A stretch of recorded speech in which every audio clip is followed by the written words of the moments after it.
Hello and welcome.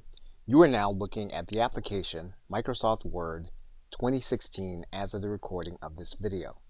It is the most recent version of Microsoft Word inside of the Microsoft Office 365 suite.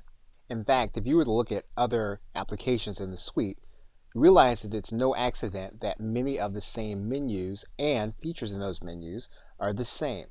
And that's especially evident when you look at Microsoft Excel and Microsoft PowerPoint. However, Microsoft Word is for the creation of documents, and we'll be looking at each of the menus in this course and what they help you to do to contribute toward creating documents. Now, if you are a regular user of Microsoft Word, you're probably using many of the features already available in the Home menu. However, with each successive move to the right from the Insert menu to the Design menu, to the Layout menu, to the References menu, and on through to the end, it's quite possible that you don't use many of the features in these menus. In fact, they will give you latitude to create more complex documents.